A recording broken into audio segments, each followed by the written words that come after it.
A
warm hello to friends on Zoom and YouTube who have just entered the session for our talk happening shortly. Please take your time to settle in and perhaps get a drink as you listen in to the talk over the next hour and a half or so. This talk, Managing Late Life Anxiety, is organized by Sage Counselling Center. Our guest speaker for tonight is Dr. Xiao Su In, consultant psychiatrist at Sengkang General Hospital and Program Director of SKH Assessment and Shared Care Team, SCAT. For friends who are joining us for the first time, this webinar is part of a series that we organize throughout the year. This is part of our public education program. Previous topics include sleep health in seniors, healthy brain aging, and depression in the elderly. We cover topics that are relevant to seniors to enhance their total well-being. Do follow us on Facebook for updates on our future talks. Let me place the link in the chat box for everyone to see.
evening, ladies and gentlemen. A big thank you to everyone for joining us for tonight's webinar by Sage Counselling Center. I hope everyone had a good dinner and is ready for the talk. Tonight's topic is about managing late life anxiety. Many of us are here because we want to find out more about the symptoms of late life anxiety and how to manage it. We hope you will be able to learn something and even share your takeaways with your friends and family. Before that, I know that there are some friends joining us online for the first time today. Please allow me to take some time to share about Sage Counselling Center and what we do. As our name suggests, one of our key services lies in counselling. Center-based counselling is free for Singapore citizens and permanent residents aged 50 and above, as well as their caregivers and family members. We are located at Jurong Point Shopping Centre, next to Boon Lay MRT station. Secondly, we have the Seniors Helpline Service toll-free line 1800-555-5555 that's accessible to anyone that has a phone, regardless of their location. Anyone who would like to have a listening ear can call in and share about your challenges with our trained volunteers. It is also okay if you just want to call in and have someone to talk to, like a friend. We also have a public education program where we run activities such as today's talk. The next few services and programs are very popular. We have the home maintenance service that offers free basic home maintenance and repairs for seniors that meet the following 4 eligibility requirements. They must be 50 years and above, a Singapore citizen or permanent resident, hold a Blue Trust card or are receiving Comcare assistance, and are living in smaller flat types from 1 to 3 room HDB flats. If you meet all these criteria, we will provide free, simple repairs such as fixing light bulbs, leaky taps, and more. However, each eligible applicant has a cap of up to $300 worth of repairs within 2 years. On top of that, we also organize activities such as arts jamming and other enriching workshops, which we'll be sharing more about later with all of you. So, last year, Sage Counselling Center has rolled out a new program called the Community Outreach Program, which is known as CREST Stage at Anchorvale and Bangkok. This is funded by the Agency for Integrated Care, the AIC. We serve individuals aged 18 years and above residing in Anchorvale and Bangkok. Through CREST, our counselling and social work trained staff will aim to provide community safety network for residents to support their mental health. We do this through a multi-pronged approach. Firstly, we create public awareness and education for mental health and in the community through roadshows, talks, booths, and outreach. Secondly, we carry out functional screenings to screen residents for their mental health issues such as depression and dementia. Lastly, we provide emotional support to residents with or at risk of depression and dementia and their caregivers through befriending, such as a phone call or home visit, and many other meaningful activities.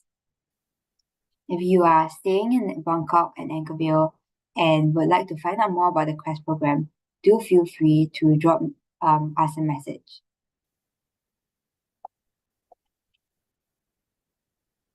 Moving on, please also note that we have an advisory on personal data protection. During this talk, photos and videos of you may be taken for publicity, training, and marketing purposes. We also would like to gently remind you of a few pointers. Attendee video functions are disabled during the talk.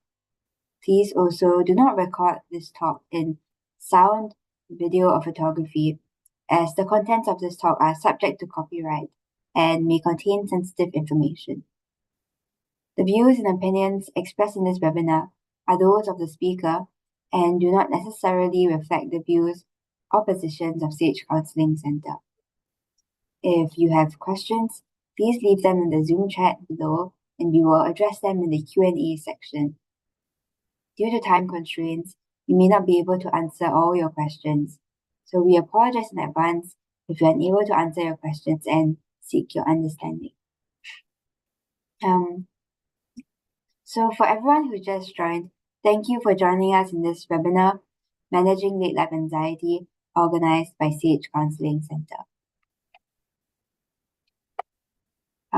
Without further ado, let me introduce our speaker, Dr. Xiao Su In, the consultant psychiatrist at Sengkang General Hospital and the program director for SKH Assessment and Shared Care Team, SCAT. As a dedicated psychiatrist with special interest in seniors' mental health, Dr. Xiao firmly believes that enhancing mental health in our community requires collaboration with diverse stakeholders, reaching out to a broader audience through various initiatives. Her passion extends beyond clinical practice to advocating through educating the public to boost mental health literacy, such as today's talk.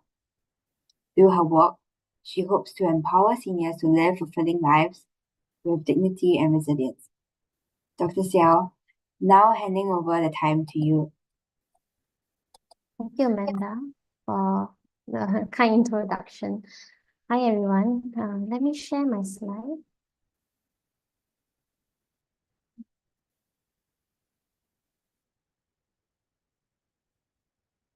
Are you able to see my slides, Amanda? Yes, I'm able to. It's good. Okay, thank you. Thank you so much, everyone. Good evening. I hope everyone have your dinner. And thank you, Amanda. You have really soothing voice. It really soothed my anxiety before this talk. So I really thank you for that. Okay, now I hope that you can see my slides clearly. And today the talk is gonna be for about 1 hour. Then I'll try to address question as much as possible for the next 15 minutes after the talk. And I thought it was important to bring to give such talk to the public because midlife anxiety is very, very common among seniors. So what I want you to do is that in the next 30 seconds, can you think of what aging means to you in your mind? Because aging may mean very differently for different individuals. And I think given that as we age, there are a lot of uncertainties that provoke a lot of anxiety among our population who are going through aging, especially the seniors. Okay, so looking at this picture, what you would think is that aging is like a trajectory in life, and you see that before we reach adulthood, we don't call it aging, but we call it growing up phase. Then once we reach once we reach adulthood, right? That's when the aging process starts to happen. And this is actually a gradual, continuous process of natural change that everyone will go through, and it is inevitable. And you could see, during certain phases of life, you go through different, you are going through different stresses, different challenges, and as you go into the senior years, that is when this talk is all about how seniors do feel anxious and how we can help seniors to navigate anxiety and have a good quality of life in their throughout their senior years. So as I mentioned, aging to a lot of people maybe it is just a number, but it is actually a process of becoming older. And as you know, it is genetically determined in every living being. It's not something that we can avoid, but it's also environmentally modulated, which means multiple factors may affect how a person age through their years in life. And aging also means the process of body system deteriorating with time. So I want to go through our first question. I have a few questions for polling. Looking at this, what is your greatest fear in aging? As you age, what is your greatest fear? do key in the first thing that really appear in your mind out of the four answers, A to D. So this will give me an idea of what our general population would think about when they think of aging, what kind of fear that what kind of losses that you're worried of.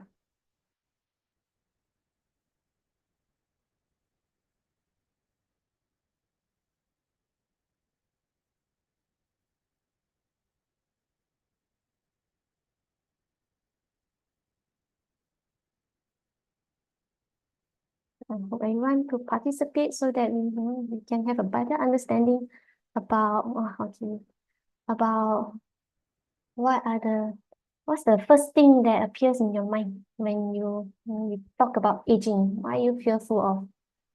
And you can compare with your peers, like, oh, these are the things that you're worried of, the first thing that you're worried of when when you reach your senior years, as you go through aging process.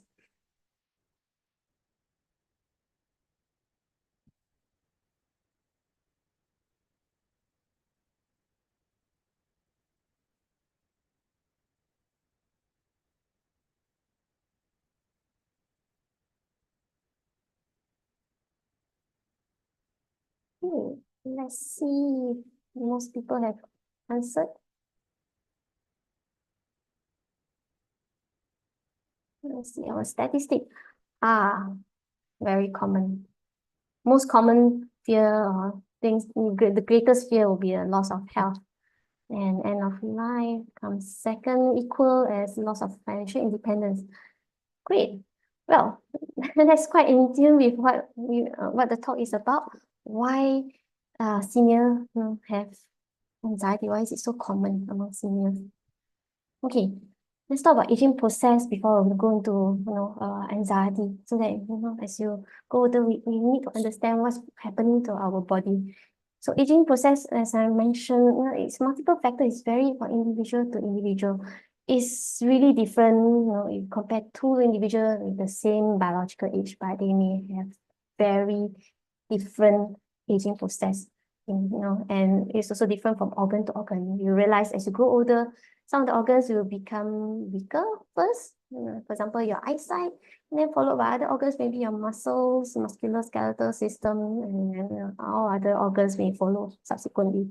So it's actually a very complex and it involves multiple factors. Of course, it will be aging is inevitable. That means there are two processes if you to look at aging. The primary aging process is where it is natural process, where your structural and functional system starts to deteriorate. And it's not something you can stop because it's genetically determined. But what we can do is we can try to modify secondary aging process. And that's influenced by the chronic diseases that the individual has or the behavioral lifestyle. So this can, we can then modify or prevent or slow down the aging by preventing the secondary aging process. So for example, if someone have healthy lifestyle or a non-smoker, doesn't drink, like they usually tend to have a better health and the aging process is also slower compared to their peers who may have the opposite. Or person who have chronic diseases may age faster than those who does not have chronic diseases. Yeah, so then it's important that we know that there are certain factors that we can still take charge to have a healthier lifestyle and other diet, we can have healthier aging process. So often when I see patients, there are often common complaints or fear that they will always present with would be, in aging process is that the loss of health. As you grow older, they may be diagnosed with certain health condition or chronic diseases. And naturally, they will lead to a lot of fear of how is the prognosis going to be like? Am I going to stay healthy? What's my lifespan going to be subsequently? And as you grow older, your physical function, the musculoskeletal system starts to deteriorate. Then you start fearing for the loss of your mobility, ability to walk. And of course, then that will lead to fear of this loss of independence because, all the while you've been being very independent and you've been active, doing work, contributing to the community as you age. may start to, enter the retirement age, because of health reason, you can't work. They start having a lot of fear of, what's gonna happen in future. Uh, will you have financial stability? And the status, how people will start having this fear of not having a status in the family or in the community, loss of respect from people around you. And of course, as you age, then you see your peers or more friends who might have passed on, and that leads to a lot of grief as well. And naturally, all this fear will lead to a lot of anxiety and insecurity, or of course, worries and uncertainty of their future. So of course, we all hope there is a fountain of youth where we can stop aging, but it's not possible. But according to Sophia Loren, there is a fountain of youth, but it is your mind and your talent. So it's the creativity that you can bring to your life and life of the people that you love. So you can learn to tap on this source. I mean, when you can tap on your creativity, your talent, how you can contribute to yourself and your family or your community, then you have truly defeated age. I love this quote because it really reminds us of what we can actually do for ourselves despite uh, all the circumstances in aging. So let's talk about anxiety. As mentioned, aging leads to a lot of fear of losses and anxiety. So what is anxiety? It's actually not it's just actually it's an emotion. Anxiety is an emotion, but it's not, you can't label anxiety as a good emotion or a bad emotion. Okay. We just say, describe anxiety as, fear or the feeling of unease, feeling nervous or feeling worried or distressed. So this is the general description when people say anxiety. This is actually what people experience when they have anxiety. So let me bring you to a situation. Okay, maybe like before I start talking, I start feeling anxious because it's a stressful situation, right? I'm talking to most hundred people. So let me bring you to another scenario. Looking at this picture, imagine you are in a building which is on fire. So of course it's a stressful situation, it's a dangerous situation. What will happen is they will trigger a lot of reaction to a person. It will trigger a lot of emotional response. You start to feel worried, anxious, scared. Your body will automatically go into physiological reaction as well, where you will start secreting certain hormones, stressful hormones such as adrenaline or cortisol hormones. These are hormones that we have and will help us, actually help us through stressful situation to prepare our body. But these hormones or chemical changes in the body leads to also physical changes.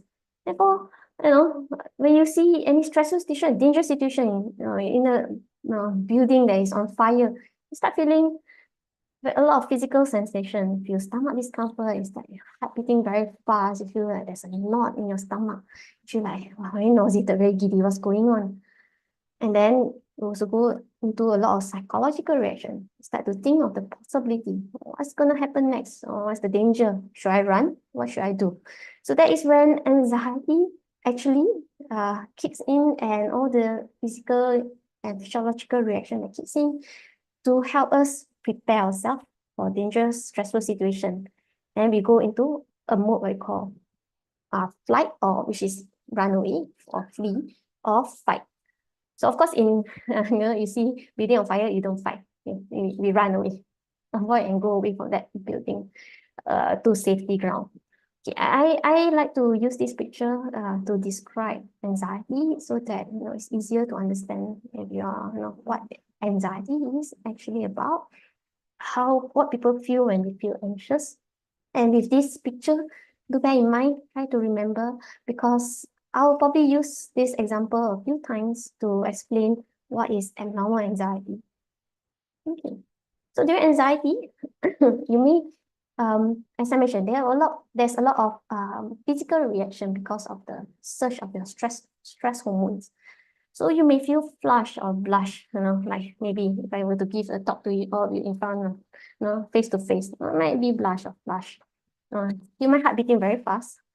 During anxiety, you may feel, there's trembling of your hands. You may feel like there's, your hands a bit tremulous, or you feel very restless, or you may get feeling this discomfort in your stomach, the knot, churning. Some people need to go to the toilet, to pass urine even more frequently, or some people may even pass motion or have diarrhea before a stressful situation because of the rising anxiety. And a lot of people also experience a rise in blood pressure because of the hormones that actually leads to rise in blood pressure, like the stressful hormones. Okay. But in anxiety, what usually happens is that it's usually triggered by situation, and in normal anxiety, these are called anxiety reaction, right? It will resolve, it's temporary. So after you evacuate, remember the building on fire, after you evacuate the building, you feel a sense of relief, this feeling of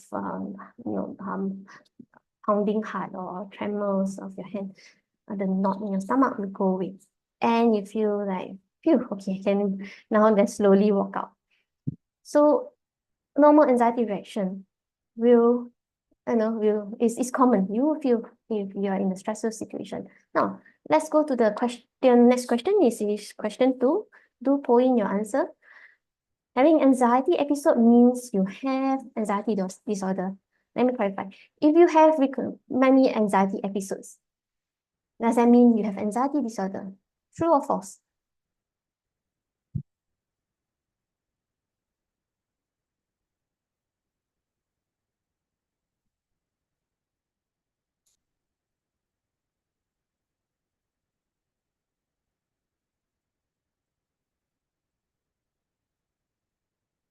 You will put in your question, put in your answer. Do you think it is true or false? If someone has many anxiety episodes, means that person has anxiety disorder. Let's see, you get the statistic. Wow, excellent. Most people answer false. Good. This is a myth where we need to debunk, right? Doesn't mean that you have anxiety episode. Many anxiety episode means you have anxiety disorder. Meaning you are in recurrent stressful situation and it triggers a lot of anxiety reaction. And then therefore the anxiety episodes. Excellent, good. I'm glad that 81% of you answered false. And I will try to explain why it is false. Okay, next. Okay, so anxiety is actually very normal. So I was experiencing just now was also anxiety before I started talking, and it usually will settle down. Okay. Usually anxiety will arise in stressful situation like now. Okay. Or in the picture that you remember just now, building on fire, stressful situation, provoke a lot of anxiety. And it is important and it is normal. It's an important emotion and normal emotion to protect us from danger. Because that is when your body prepares you to react. You need to react fast to get yourself away from danger or to prepare you or to keep you alert of the risk that you may be facing from a stressful situation or from a dangerous situation. It also motivates us to solve problems. So, in work, we say you will have stress in work. If not, you cannot progress because without stress, you cannot be motivated to want to push yourself, push your limit. Of course, everyone do bear in mind anxiety at a good level is normal, is healthy, but when it exceeded a certain level or a certain threshold, because every individual has different thresholds for anxiety, then if it exceeds the threshold and perpetually exceeding threshold, then might not be normal. As I mentioned, anxiety also leads to an important reaction for a human to either fight or flight or flee away from the situation, which is the dangerous situation. Okay. Then when is anxiety not normal? When anxiety becomes excessive, it becomes out of control, where it is perpetual, recurrent, cannot stop, you cannot control when it comes, even when you're out of the stressful situation, it still continues. When it starts to overpower a person, day-to-day activity, you start, you're constantly in this anxious situation or anxious episodes where you cannot do much in your daily routine. Or you start to ruminate a lot about problems that you cannot stop ruminating. And it leads to, when you start having very negative thoughts, like very dreadful thoughts, like, it's gonna be terrible. You don't look forward to the next day. You feel there's impending doom. You feel like everything's crumbling down and you can no longer, cope in that situation, right? So, and you start feeling often edgy. Of course, we say anxiety, you might feel a bit restless, you might feel very scared, but constantly you're feeling edgy, panicky, and, lead to the point where you start to become more irritable. You start to scold people even more than usual, out of your usual baseline behavior. So people say that you are not yourself anymore, or it starts to affect your concentration level. Yeah. And constantly feeling stressed and tense, you cannot relax. Every time constantly in this fight mode or flight mode, like, should I run away from this situation? Should I fight? Constantly not able to feel relaxed and very tense. That is when it is not normal. Okay. And what will happen when you constantly have excessive anxiety? Anxiety that is not normal. It may start to affect you in long term. So it may affect you psychologically. It may distort your view, interpretation of things. You may start thinking very negatively. Because you feel trapped and impending doom constantly. And the fact that you constantly feel this intense physical discomfort, it can be very debilitating for a lot of people. I even have a patient who experience unusual sensation, like it leads to the fear of taking showers, because every time when the patient tries to push shower, the pressure from the shower head, shower water actually cause him a lot of pain. So it can be as bad as causing a lot of physical discomfort, even pain. And it can lead to a lot of catastrophizing, like, that's the end of it. Nothing good gonna come out of it. All the thinking becomes very doom and gloomy. And anxiety can even reduce your confidence level. A patient who often tells me that I can't perform what I used to be able to perform, like even daily routine, like getting out of bed becomes very difficult. Going to the market, something that my patient have been doing for years, becomes very difficult. Stepping out of the house becomes very difficult. Even choosing what to eat, on the menu also becomes difficult. Yeah, they start to have more self-doubt because the anxiety constantly running their mind, because they ruminate about what is the worst case scenario, what if, what, why, how. So all sorts of questions run through their mind. And of course, if you leave it long enough, you start to affect your physical and general well-being. And it can lead to a lot of distressing physical symptoms, which I will explain a bit more later in details. And sometimes you may think that you know, you might have heart attack or stroke, because a lot of times this anxiety or stress, actually the stress hormones that perpetuate or leads to anxiety episodes. If it is perpetual, sometimes people start having fear, like, is this a heart attack? They start having pounding, palpitation, or heart beating very fast, or they start feeling numbness, you're never having a stroke. Yeah. And because of anxiety, they constantly cannot feel relaxed. They're always tense. They cannot keep their mind quiet. Affects their sleep, and definitely will affect their energy level. They feel very tired constantly in the day. And avoidance behavior. So this is where bring you back to the picture of that burning building on fire. We will either fight or flight, right? Either we'll fight the situation and run away from the situation. In anxiety, it is so uncomfortable that they constantly feel anxious and worries. They would want to start avoiding certain things that will make them feel uncomfortable.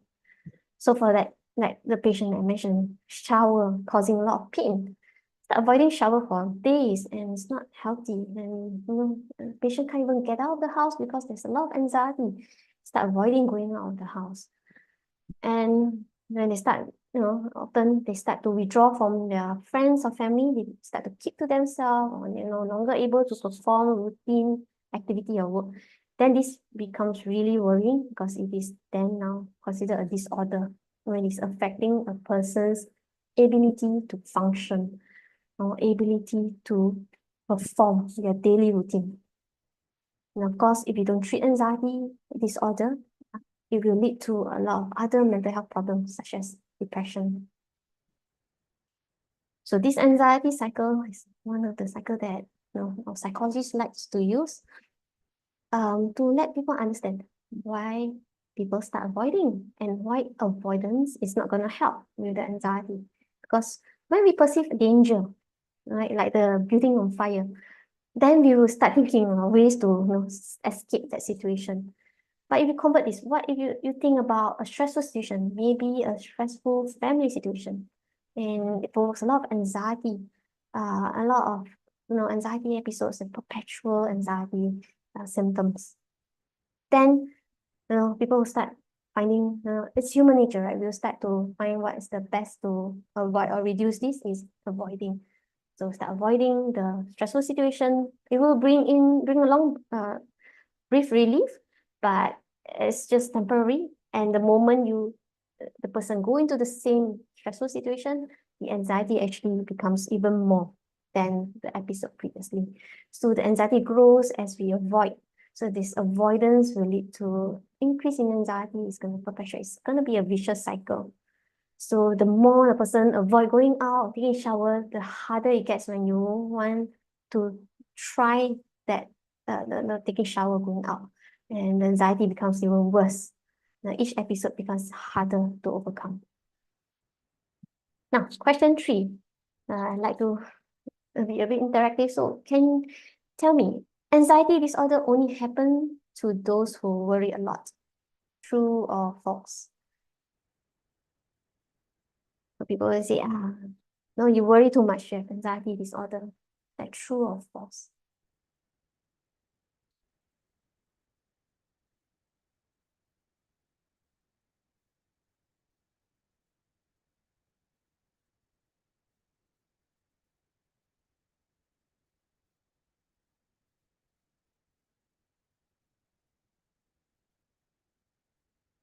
Okay, let's see the answer.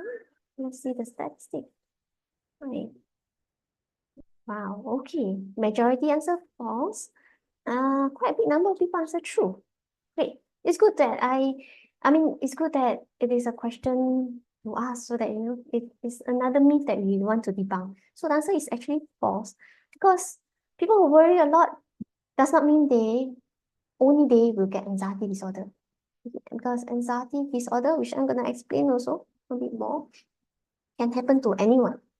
And it is multiple factors. It's not only to people who worries a lot, but of course, it is one of the probably we call a factor that may increase expose a person to a possible risk of anxiety disorder. But that doesn't mean that they will have anxiety disorder or only anxiety disorder will only happen to people who worries a lot. So this picture helps to differentiate between normal anxiety and anxiety disorder. If you look at the picture on the left, the yellow column, right? So normal anxiety, to summarize, is like the building on fire. It's a normal reaction to stress or difficult times. It's usually triggered by specific stressor, like the building on fire. And there's a start and ending point. So when the building is on fire and you're trapped inside, anxiety grows, and then you react. When you get out of the building, you're in a safe place, anxiety should end. So there's a starting and ending point. Now, sometimes can be helpful or motivational, of course, during I say certain work anxiety may be motivational to improve performance, and usually lessen or significantly disappear away from stressful situation. No, so that means after stressful situation has resolved, then the anxiety will also resolve. And relaxing often helps you feel better, even for example, like stressful work. After relaxing, you might even feel better. As a response to toxic situation, of course. Then anxiety disorder can come out of nowhere. Of course, intense, perpetual stress will increase the risk to anxiety disorder. In anxiety disorder, the anxiety episodes or symptoms are usually intense or very disproportionate to the emotional response or to the stress or the situation. It can go on for days, weeks or months, even years, and interfere with your day-to-day activity. Then you start experiencing physical symptoms that are repeated and recurrent, and you feel that's impossible to manage. So this is a general overview, to recap what is anxiety and what is anxiety disorder. And this is to remind, anxiety disorder involves more than just temporary worry or fear, but people who have anxiety disorder, anxiety the anxiety just does not go away and can get worse over time. Because people say, don't think too much, anxiety go away. Well, no, with anxiety disorder, it doesn't happen that way. So I talk so much about anxiety disorder, but it is actually an umbrella term. So it's not to tell you like cholesterol problem, but there are other type of subtype cholesterol problem. What is the subtype of anxiety disorder? It's just an umbrella term to tell you these are the general symptoms that people do experience in anxiety disorder. And it is a disorder because of loss of function, inability to perform day-to-day routine. So anxiety disorder, under the umbrella of anxiety disorder, there are the specific types of anxiety: separation anxiety, social anxiety disorder, specific phobias. These are also common anxiety disorder, but today I want to focus more on panic disorder, generalized anxiety disorder, and agoraphobia, because these are commoner in the aging population, the seniors. Okay. And you'll be surprised that actually generalized anxiety disorder affect 1 in every 167 Singaporeans. It's quite common and aging population. Okay, let's talk about general anxiety disorder. I try not to bore you, but it's important because if you do see anyone with such symptoms or a whole profile of symptoms, you want to think about this, the specific type of anxiety disorder and what can we do about it. Okay. So in generalized anxiety disorder, simply means, I often tell patients, is the free-floating anxiety where you are not able to control all the constant excessive worries. And this worry may span over various issues, smallest day-to-day issue to day-to-day events, activity, routines. A person who has generalized anxiety disorder cannot control worrying of all sorts. And they are not able to feel relaxed because they're constantly worrying, ruminating about what's going to happen. What if? There are a lot of what ifs question. You look at this picture, their head is so full of questions and worries that they are constantly feeling, tense, and it will of course then affect their concentration level. It will also lead to irritability. You can constantly feel like very annoyed at things around you because you're always unsure and uncertain what's going to happen, what are the worst case scenario, and can lead to difficulty in sleeping. And subsequently, you might feel very tired after that.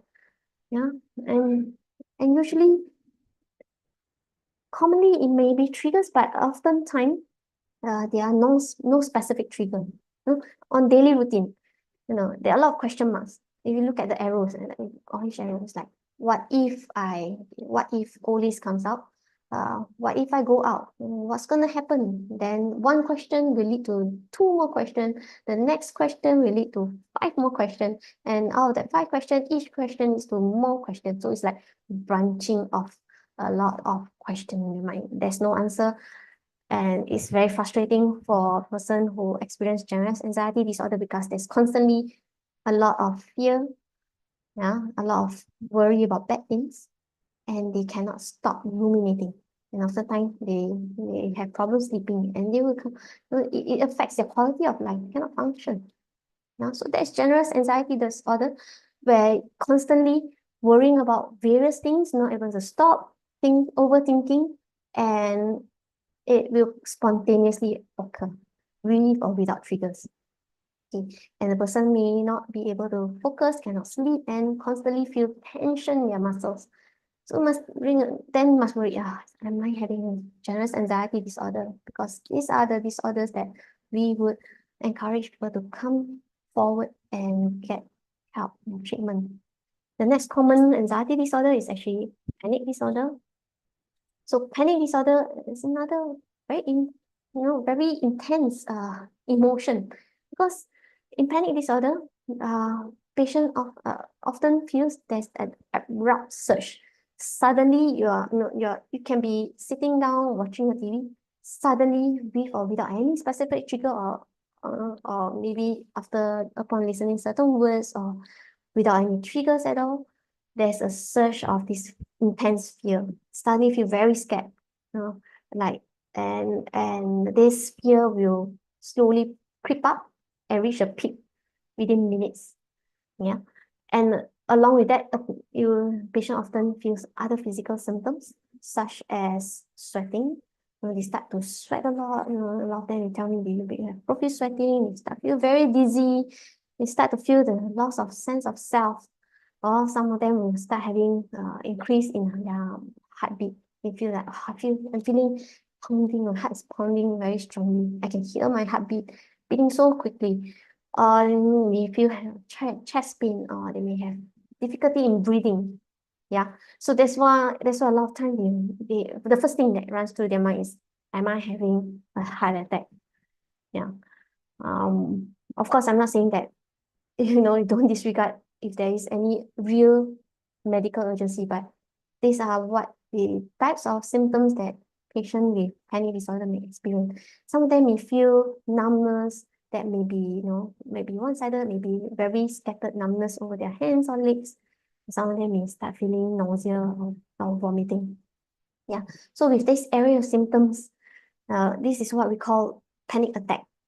A panic attack episode can occur very suddenly, and it slowly builds up and may reach a peak, sometimes within minutes or within half an hour to 1 hour, before it starts to settle down and the symptoms slowly go away. And in between episodes, sometimes they may still feel that feeling of discomfort or residual from their previous from the panic attack that has resolved. But some of them may feel totally normal in between their panic attacks. And it is called a panic disorder because panic attacks that are recurring, so frequent over a period of time. For example, almost daily, sometimes one day they may have 3, 4 episodes. You can imagine how daunting this for the patient.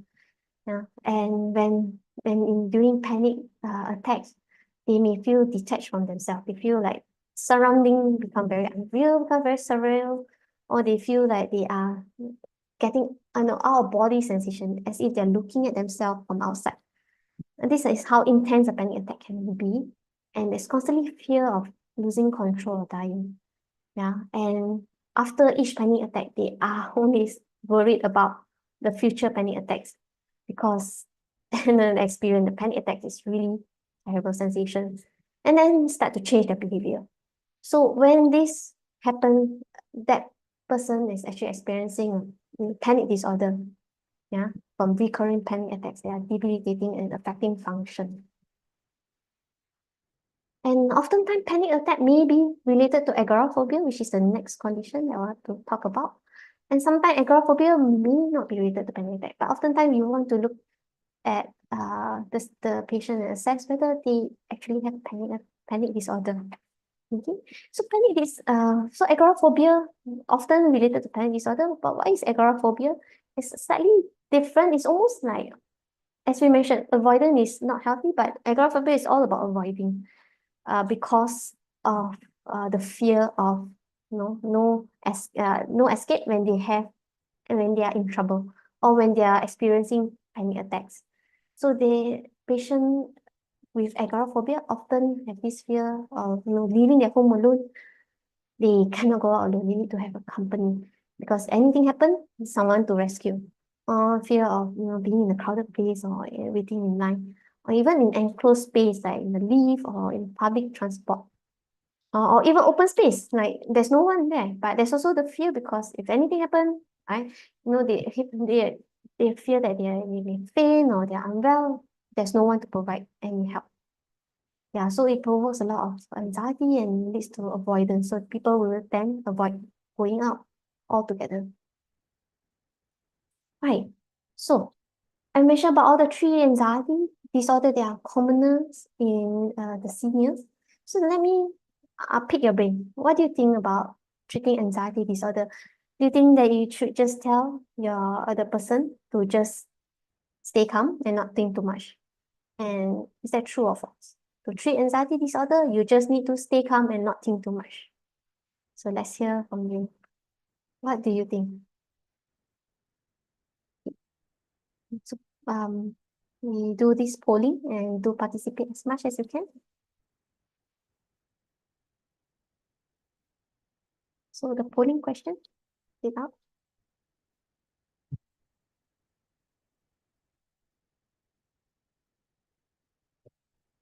Oh, Amanda, do we start the polling yet?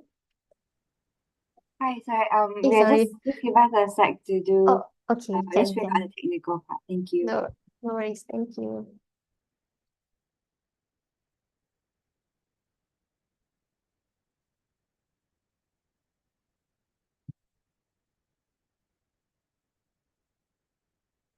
Okay. I haven't. It's okay. I think a lot of people starts to answer in the chat. So I see a lot of false, false, false, false. Excellent. No worries if you can't do the poll. So so most of the people, I think we are facing technical difficulty, but thank you everyone for putting in your answers in the chat. Most people put false. There are people who say true. Okay, right, right. Next. Okay, so the answer is false because that will lead to the next subsequent slide that okay. Can I think we will skip that so that I can sorry, I will skip that so that we will go to the next slide so that I can have more time to help you with the management part.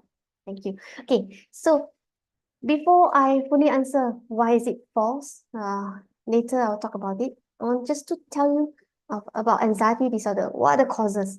Okay, so then that will then makes more sense why we say it is a false.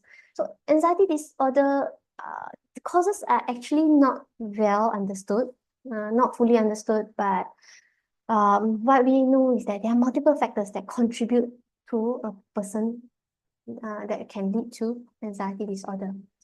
Okay, so and if they divide into what type of factors, you can divide into biological factors, which is like either medication, genetic, psychological factors, and social factors.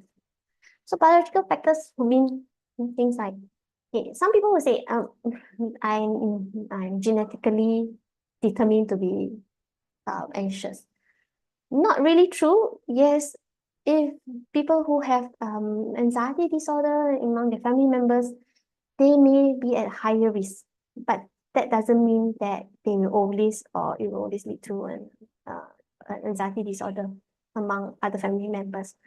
But of course, anxiety disorder, they often explain medically there's a chemical imbalance in the brain, the lack of happy hormones or what called serotonin. And these chemicals actually important to regulate our good emotion hormones in the brain.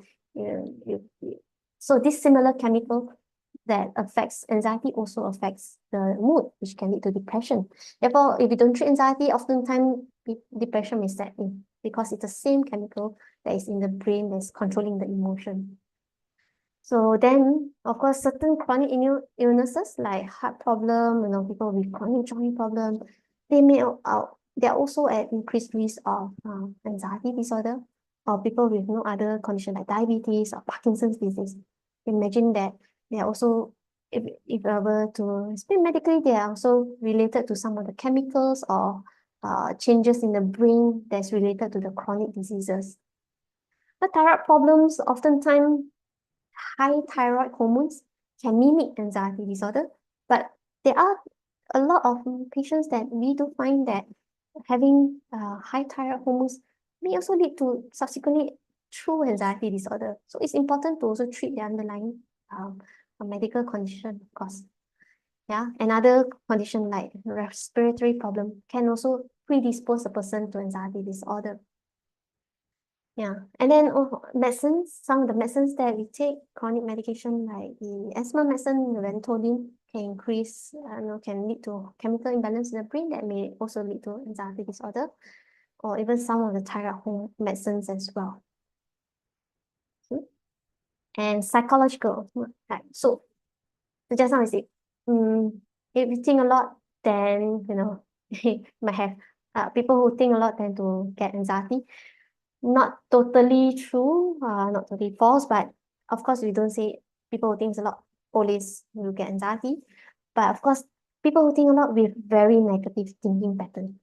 Okay, so if you can see the cognitive triad, the negative view towards the three perspectives, the world, the self, and the future. If you have this, it's like a recipe for anxiety or depression. In a person who can't stop ruminating, can't stop thinking about what will happen, only think of what will happen, what's the worst case, and only pick on the negative side, then of course the person will be more predisposed to anxiety disorder. Yeah. And also research has shown that cognitive impairment, when your memory starts to deteriorate, it is also linked to increased risk of anxiety disorder. Right. So people with dementia, they may also get anxiety disorder. Right? Then of course social events or life experiences like people who have gone through very traumatic life experiences, traumatic events, environment that you grew up in, or if you were to pick people who have went through very stressful or domestic violence or the war, because of the stress, the body was constantly in a stressful environment, a stressful situation.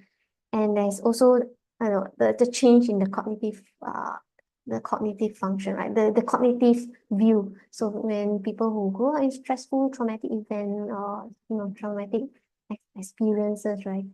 We tend to also inherit or try or, have a certain mindset. We tend to think things more negatively. But of course, that's not true for everyone. Yeah, and this may also predispose a person to anxiety disorder. So if you can see, they are all interplay of symptoms, right? All the factors are a complex interplay. Imagine a person having Parkinson's disease, having the fear of not being able to be independent or not able to walk, having to take so many medicines, having multiple falls, so traumatic, having to, be not able to live on their own, to live in a nursing home. All these social, psychological, and biological function factors interplay, and then these all will lead to a recipe. So I always tell my patient, there's no one answer to why you're experiencing anxiety disorder, but it's like cooking a meal. You need a whole list of ingredients, and the right ingredient with the right recipe, then you get a dish. And with the right, with all the different predisposing factors and factors that the people experience, that leads to a recipe of anxiety disorder. So of course, in elderly, commonly they do feel loneliness and loss or grief, also increase the risk of anxiety disorder. Yeah. So what I talk about is what the type of anxiety disorder, the specific 3 types of anxiety disorder. Hope you will have a better understanding. And then next, I want to, educate more about what to do if you or your loved ones do experience anxiety disorder.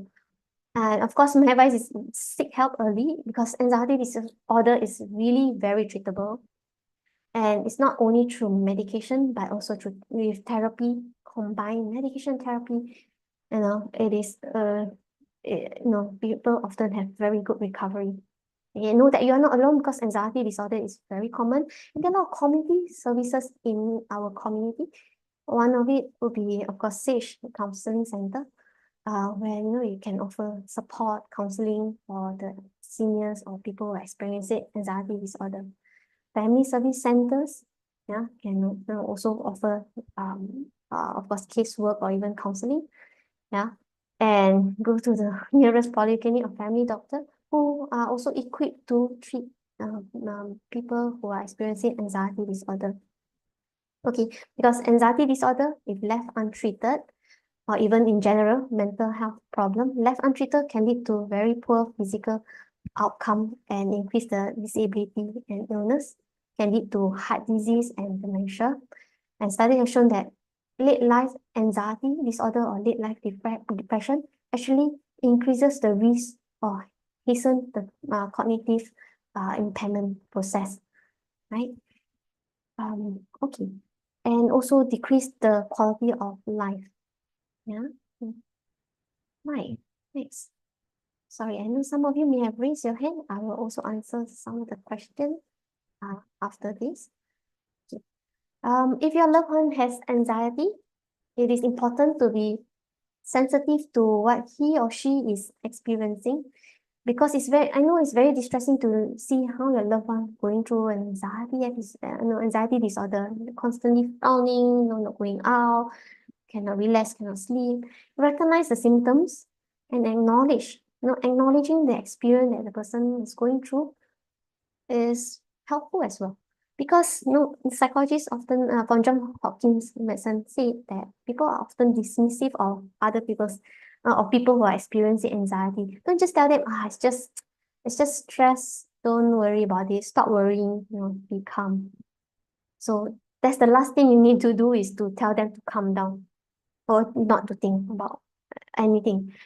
Okay, so these are the do's and don'ts. So the do's is to provide validation and express concern. You want to, they are going through very stressful emotions and very stressful, it is a very stressful experience for them. To express your concern, because oftentimes people experience anxiety disorder, they will close out, they will withdraw themselves, they will isolate themselves away from people because they're worried that people do not understand them. By expressing your concern and encourage, stay connected to them, help one step to getting help, because oftentimes they will not want to get help, but by being supportive and being, to stay connected and probably suggest some practical activities together, may make them feel that they are being listened, and eventually they may open up. Encourage them to focus on things that they can change, because we know that just like aging, there are a lot of things that we cannot change, and these are the things that make people feel very frustrated. But there are a lot of things that people can change, and it is often factors that we can focus on. Factors that we can change will help us to focus on things that we can do to change, right? So do help them understand what are the things that they're going through and what they can focus on and what they can change, and direct them to get help. So the last thing you need to do is confront them. Don't have forced confrontation. Don't sit them. All the family members ask the person, "Are you having anxiety disorder?" It's not going to be helpful. Tell them to calm down, because it's not that they don't want, but they can't, and they can't stop thinking. And don't enable anxiety. Don't tell them to also avoid things. Don't help them avoid, like they don't want to go out and buy things, then you do everything for them. Of course, we don't want that to happen as well. So how to manage anxiety? Anxiety is, it's a spectrum before anxiety disorder sets in. We do have anxiety experiences, episodes. We all go through anxiety episodes. So manage before it becomes worse. If you're in a very stressful situation, perpetually feeling anxious, manage it before it becomes worse by knowing what's the trigger, what's your stress threshold, what are the things that out of your control. Focus on the things that you can change. And also, if you are in a very busy schedule and having very busy life events, do take breaks in between your busy schedule. Engage in some only set time for relaxing activities, be it yoga, exercise, whichever, that makes you feel relaxed. Okay, and have healthy lifestyle. Of course, this applies to not just senior, also adult and anyone. Healthy lifestyle, healthy body, healthy mind, and vice versa. It works both ways. Okay, always stay in present moment because easier said than done. But know that oftentimes when we ruminate about what has happened, we can't change, but we can't stop ruminating, and it's not going to be helpful. But anticipating too much about what's going to happen in future will not be helpful. Of course, we're not going to say don't think of anything or stay blank, empty mind, but focus on what is the present moment and what you can do to change or what you are in control. Okay, always love yourself, practice self-compassion, do things that will help you to feel relaxed. Okay, so now I know some of you might have questions about any helpful techniques, what can I do? Okay, I hope I can give you one or two tips about some of the techniques that I do teach in my clinic and some of the techniques that my psychologists teach as well. So one of the helpful technique would be drop anchor technique. Okay, not sure if any of you have heard of this, but drop anchor basically means, okay, imagine you are going through emotional storm, just like a ship in a storm, in the middle of the sea. Okay, so the drop anchor is where you need to then drop the anchor to stabilize the ship. So what you need to do is that if you are going through emotional storm, which is a very stressful situation causing a lot of anxiety, very uptight, and know when to then take a moment to like dropping the anchor, take a moment to take a break and stabilize yourself. And in your mind, you'll be going through a lot of emotion, a lot of thoughts, a lot of what if, how, what's the worst case situation, scenario. Those oftentimes it's very hard to control, but be aware of what you're in control. So when you take a pause or a moment to stop, to focus on drop anchor technique, focus on the posture, sit straight, yeah, and then we focus on our five senses. Consciously engage in the present moment. Okay, so these are the five senses that helps you to refocus your attention to things around you. So your mind may be going through a lot of things. Stay put, stay seated in a very comfortable position. And then if you're standing, that's fine too. You can take a moment to focus on your sense of sight, so you can look things around you.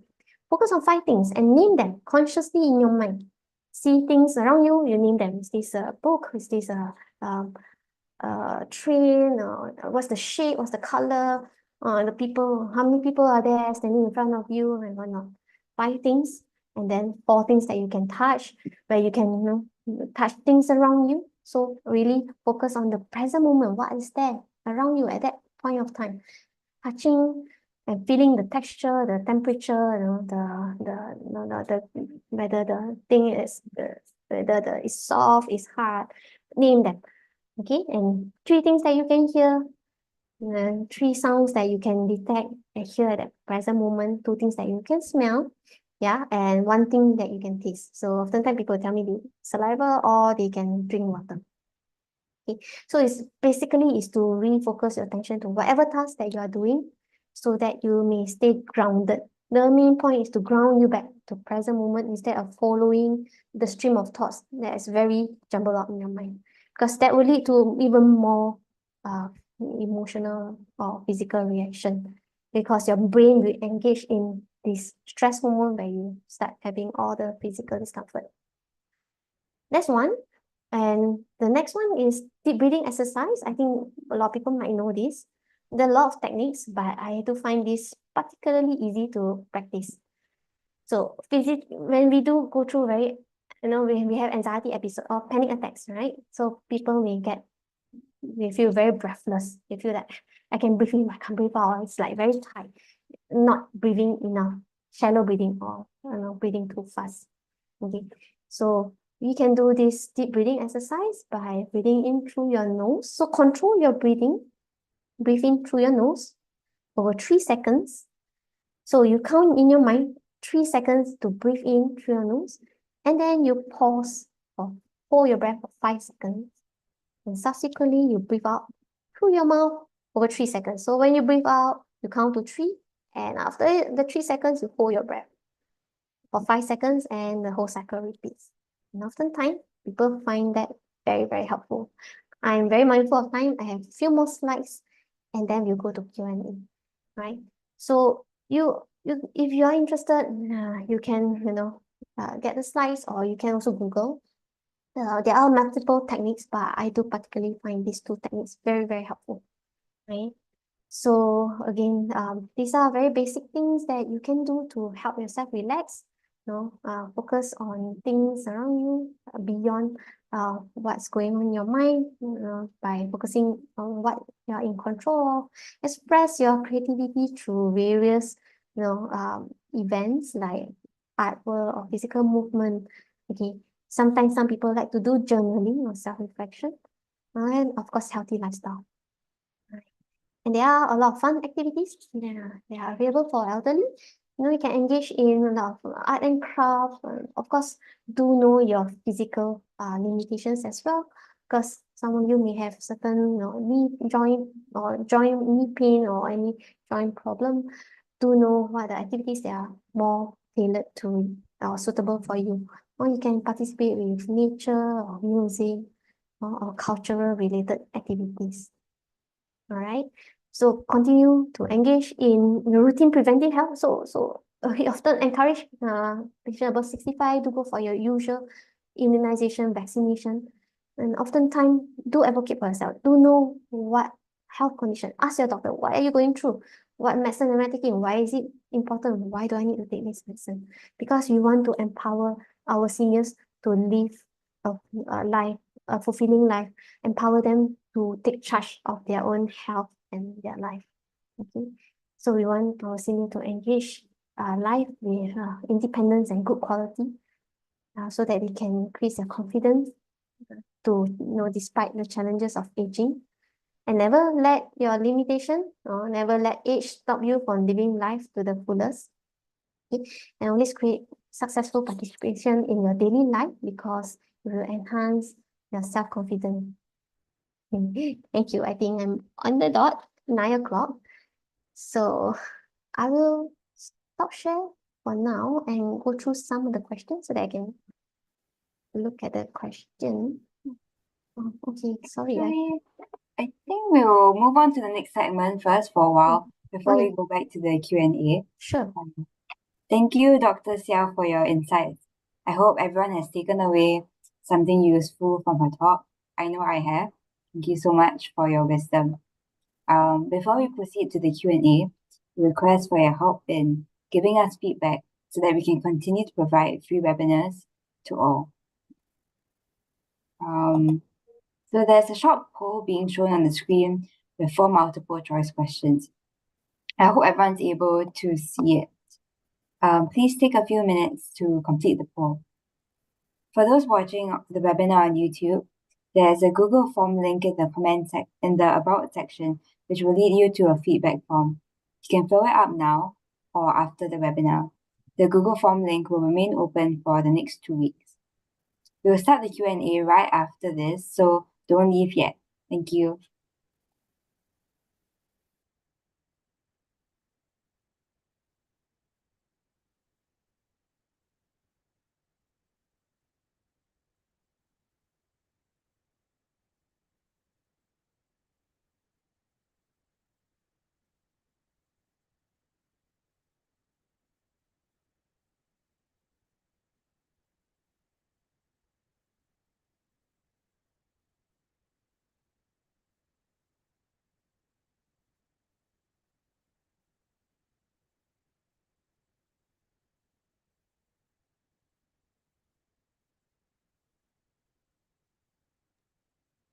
Okay, and time is up, right? All right, the feedback polls are over. Thank you for your input. Thank you, everyone. So, don't worry if you haven't finished giving us your feedback through voting. The feedback form will be displayed automatically on the screen after the webinar ends. I will also put the feedback form link in the Zoom chat, like right about now. So now, Dr. Xiao, I will take over the Q&A. We apologize in advance if we are able to address all your questions. So yeah, Dr. Xiao, take it away. Everyone, please post your questions in the Zoom chat. Oh, sorry. Thank you. Thank you so much, Amanda. Okay, let's look through. I apologize. I have 10 more minutes, but I'll try to address as many questions as possible. So I have a question on mom is 87 years old and she's afraid to take a shower. How to help or encourage her? Very good question, because in elderly, they are afraid of falls. And you can imagine that they are more tired and they are not very stable when they stand. And therefore, going into shower may be very stressful for them.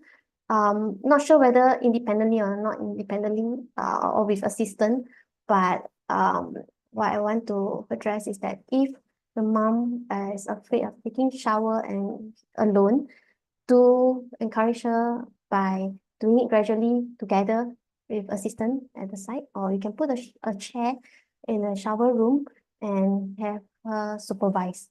If she can still do her own showering, she should continue to do. But if she requires assistance because of physical limitation, you can render that help as well. Okay, but if do find out from your mom if it is because she has pain or discomfort from the showering. Sometimes it may be because of certain skin condition and health condition that we need to address. Make sure that we don't miss out anything important. Okay. Next one is anxiety, a known cause of eczema. Anxiety doesn't cause eczema, but in people who have eczema, right, it can worsen anxiety. And same goes with, depression can also worsen anxiety and vice versa. Of course, then when people who have eczema, then they also may become very self-aware, become very anxious because they're also worried that the condition may worsen or may become very depressed, or the itch may affect the quality of sleep because of uncontrolled eczema. So that may also perpetuate people who have anxiety disorder. Eczema can worsen it, and vice versa. Anxiety disorder can make eczema even worse. Okay. I have a question for Ernest. People around me have been telling me I worry too much, think too much. Being caregiver to both parents with dementia can be very tiring. I try to balance my reaction with caregiving, but often contradict. Yeah, many instances I feel many instances I felt hopelessness of getting into trouble when I don't think forward caring for my parents.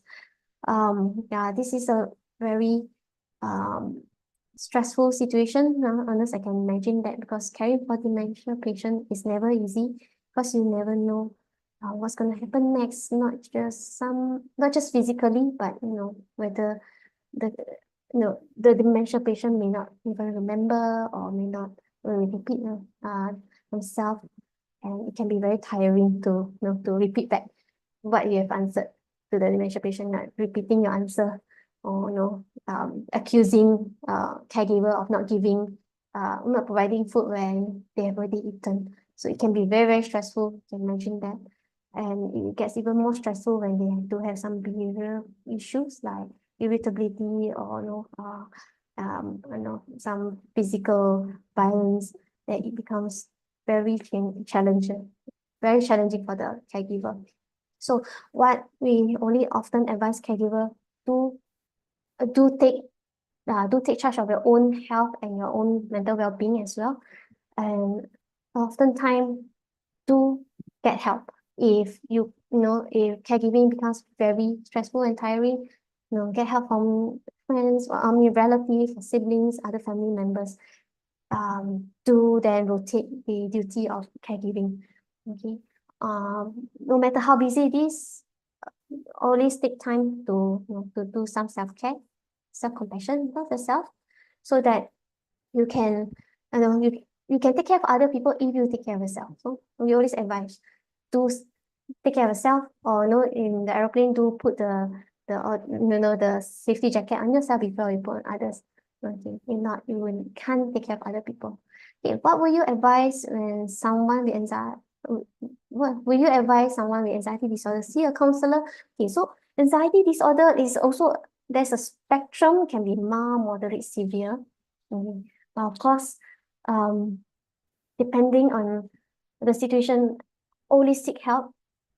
If they are mild to moderate, oftentimes counseling or therapy may be helpful. If they are moderately severe to severe, oftentimes we need medication on top of therapy. And therapy therapy divided into not just counseling, it can also mean psychotherapy. So counselor gives counseling.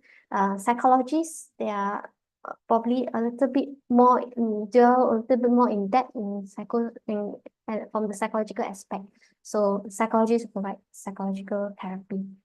So it's not all treated by medicine, but of course the more severe ones you need to treat them with medication. Okay. And which leads to the next question, whether it is a long-term basis. Oftentimes the good news is in anxiety disorder, the medication is not for lifelong.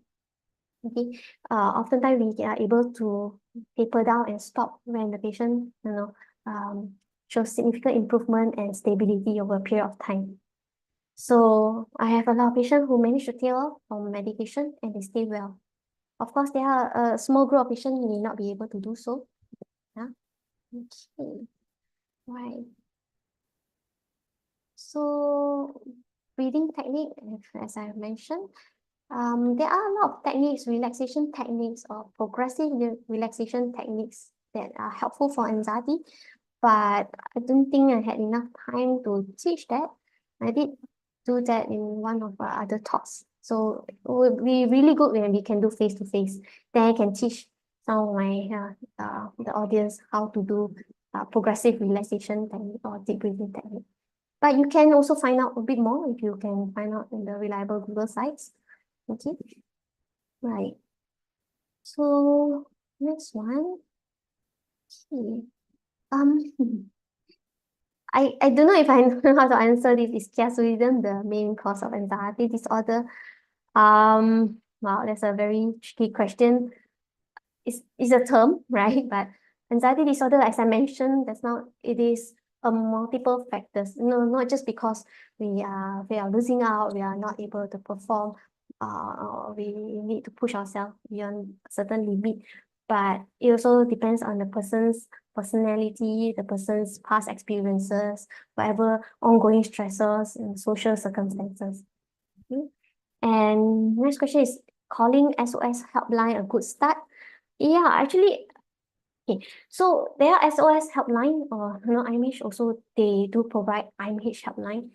It is helpful to, you're lost, you don't know what to do. You can call the hotline, if especially those who are not willing to step out or don't to get help outside the house. But of course, we do want to encourage our, our clients or our patient to please step out of the house and get help when or try to engage them in some activity outside the house, not avoiding. Okay, so if they're not willing to see a doctor or counselor, yes, can call, but helpline can only provide advice, and they will also eventually advise to go and seek help from a doctor or a counselor. So you can walk to the nearest, like counseling center or family service center that are available in the neighborhood. Okay, but SOS helpline does provide certain form of supportive therapy at that point of time. Like for example, you're very, very stressed, you feel like there's really no way out, don't know what to do, don't know what is the next step. You feel like you may harm yourself or do anything silly. Sometimes picking up phone, calling someone to talk and get a different perspective, and taking a step back to relook into the whole situation, right, may help you come down and rationalize better. Okay. Yeah. Okay. So okay, one of the question, does aging increases the probability of experiencing anxiety disorder? Actually, every stage in life, people do go through different form of stress, and that will lead to anxiety disorder. But if you were to say aging itself, maybe it is one of the factor, because aging comes with, that's why I started my slide with, aging, what is aging process, what are the losses, what are the fear, right? But if you were to compare with the adult population, I wouldn't say it is too far higher than the adult population. Okay, right. Okay, so the next one is refuse to seek help or go leave home. You can call a hotline, but one of the thing is, I think, is always to do the first step, which is to build rapport with the person who is suffering from anxiety disorder, gain their trust, and slowly, get them to get out of the house and get help. I know it's always, it's always a challenge. Even some of my the CRES, I think, CRES or the community workers do express that challenges as well to get clients out of the house to get help. Yeah. So one of the other question which is very important, what's the difference between depression and anxiety disorder? Okay, depression is a different spectrum, a different umbrella under the depressive disorder. Not sure if you have heard the SAGE counseling talk on depression, but it is very, very different because the mood changes are not similar to anxiety disorder. It's more of low mood and constantly feeling low and not able to feel good or able to feel positive emotion. But it's often anxiety and depression are often very, very good friends. So people with depression likely chance to have anxiety and vice versa. Okay. Alternative therapy like aromatherapy, mindfulness, anything that helps a person to relax is always a good alternative to try. Yeah. Okay. But even though everyone has different way of coping, so do find a way that you think may help you cope better. But mindfulness have been most proven by research to help with mental health condition, especially depression and anxiety. Okay, right. How does poor mental health affect physical attractiveness? People with mental health condition age a lot physically. Okay, the effect reversible once you start aging, I think is irreversible. But of course, when you start to have more physical sickness because of your mental health, when your mental health is your mental health condition is not good, the physical health is also not good, right? Okay, so that leads to poor physical outcome, because you can imagine people who have physical mental health condition, if they have physical health condition, it may comes with array of health condition like chronic diseases, heart condition, low immune system, frequently fall ill, falls. Of course, then this will take a toll on the body, and it may cause, it may also take a toll on their physical function. So they may appear, uh, weaker and big, lethargic. You don't sleep well, you also will tend to age faster, doesn't it? Right? Okay. Sorry, I was trying to scroll through, but sometimes I may miss certain message. Yeah, I mean certain question. Are there more mental health anxiety disorder patients in developed societies usually? Okay, this is a very good question, because in developed societies, of course, we have different form of stress that may lead to anxiety or mental health condition. Like underdeveloped countries, they may have the whole different set of stress that may lead to mental health condition. But why then the statistics are better in the developed society? Because people tend to, go out. People are more well-versed about mental health condition when they seek help, and that we capture more data and statistics. And therefore, I would say that it might be more in developed or first world country, or lesser in the third world country. But if you look at some of the countries that are going through starvation or war, economic downturn, or having problem with jobs, having problem to find, with very big social gap. They also have their own sets of problems, and then but they are probably not as well equipped about the mental health condition that they're going through. Okay. Interesting question. Is there any food that can prevent anxiety disorder, no, I don't think there's any food that can prevent. Of course, we have a lot of we encourage a healthy lifestyle, healthy diet, to stay healthy, to stay physically strong, to stay active, to prevent mental health condition. Okay, the breathing exercise can help calming under emotion. Okay, um, right. So I'm not sure about that question. It might have been a continuation from other question. Breathing exercise may help calm your nerve and help you because people who are anxious or have panic disorder, they tend to breathe very fast. Then when you tend to breathe very fast, your heart rate will go up, and it's a whole physiological reaction.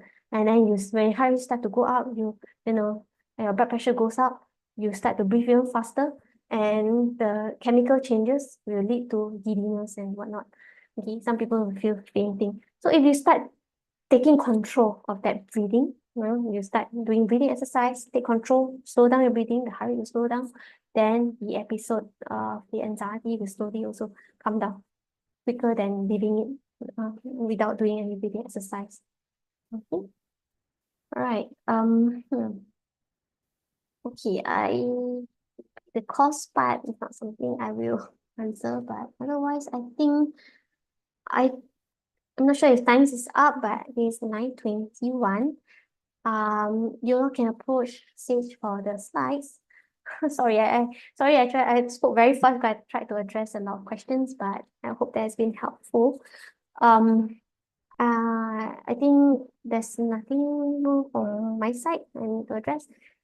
Back to you, Amanda. Thank you everyone for your participation and the enthusiasm. Love it. Thank you very much. Hope you all have a good night. Hi, Dr. Xiao. So I just want to check one thing. I think on the chat, a lot of people want the slides. Would you want maybe the people who want to download your slides to stay back a little bit after this webinar so that we can just send it to the chat? Or would you be okay if we just include the link to your slides to the mass email? Okay, I see. I think I'm fine with the link. That's fine. If there, Yeah. I'm that's fine with the link. I think if I mean I love the enthusiasm that you all want to slide. I hope it is helpful. And if it will benefit most people, then I think you can just put in the link. That's fine. okay, sure. Yeah. Thank you, everyone. This is the slide, yeah. Then, and I think I'll include it in there's going to be a follow-up email after this, and probably I think tomorrow. So I will also include the link to the slides for in the email. Yeah. Thank you so much, Dr. Xiao. Thank Just kept, you. yeah, so yeah, thank you for all answering all these questions. There have been so many interesting questions and perspectives on this issue as well. Yeah. I think now we'll kind of take the time to do a quick recap about our main services. At Sage Counselling Centre, centre-based counselling is free for Singapore citizens and permanent residents. You can call us to find out more. We also have the Seniors Helpline, a free national helpline with an easy-to-remember number, 1800-555-5555. If you know of anyone who needs a listening ear, do call the Seniors Helpline at 1800-555-5555. Do watch out for our upcoming webinar in September. The speaker is Dr. Chua K. Si, a naturopath, nutritionist, and iridologist. She has a doctorate in natural health science and integrative medicine. If you are interested to learn how and what to eat to support your physical and mental health, do register for the talk. You can sign up from the QR code or the link, which I will drop in the Zoom chat later, though. The link can also be found in the YouTube About section. Yes, so the registration link is now in the Zoom chat. You will also be able to access the registration link from the follow-up email of this webinar sent next week. Sent tomorrow.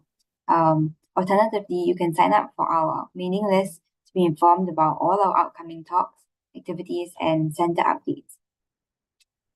Other than this, we also have quite a few workshops that are planned for all of you coming up.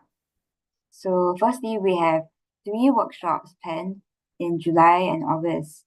So if you are interested to begin your artistic journey by learning the basics of drawing, sketching, and watercolor, join us for this workshop.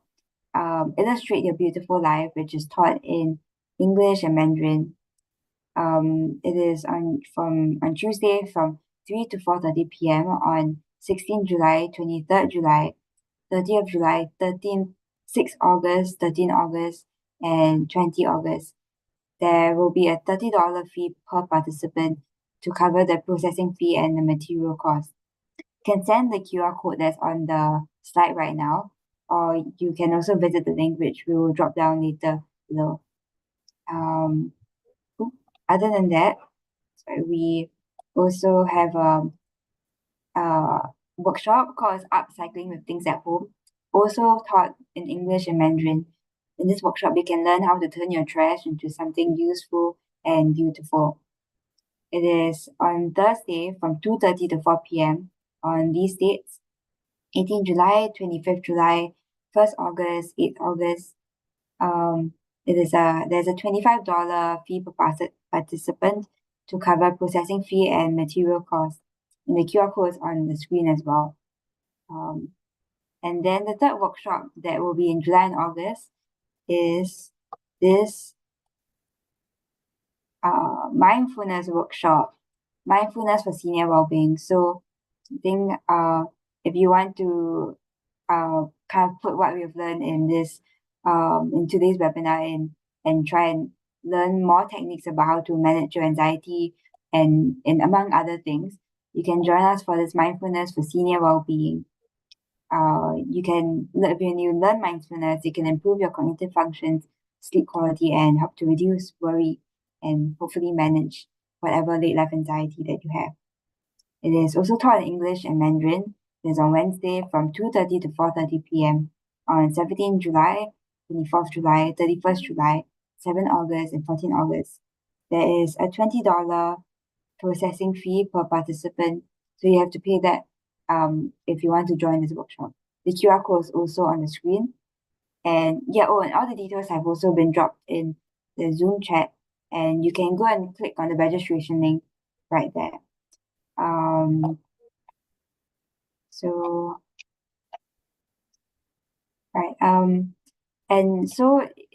important thing to note is that the registration for these 3 workshops ends quite soon. It will end on 8th July, which is next Monday. So if you want to join these workshops, do sign up now, tonight, as soon as possible. WhatsApp me at 8510-9809 if you have any other questions or queries.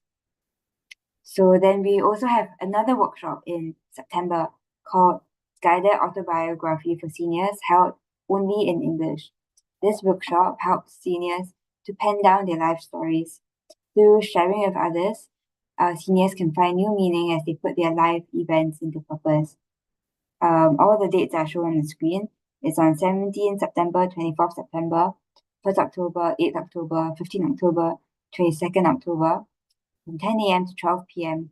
And this will be held at Sage Counselling Center on a physical location. Unlike all the other 3 workshops which are held on Zoom online, this workshop will be held at our physical center. For this workshop, there is a $50 fee per person to cover administrative fees. If you want to register for the Guided Autobiography for Seniors workshop, you can contact Melvin Wong through his phone number 6422-6560 or 6354-1191, or email him at melvin_wong@sagecc.org.sg by 30th August. Okay. So for any other questions, we are just an email or phone call away. You can see on the screen, yeah, all of these details if you want to contact us for any other questions about public education, all these webinars or our workshops as well, or any other CH Counseling Center related activities. Well, so thank you once again for joining us and have a good night, everyone. Thank you.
Bye, everyone. We'll be ending the Zoom soon. Have a good night and a good rest.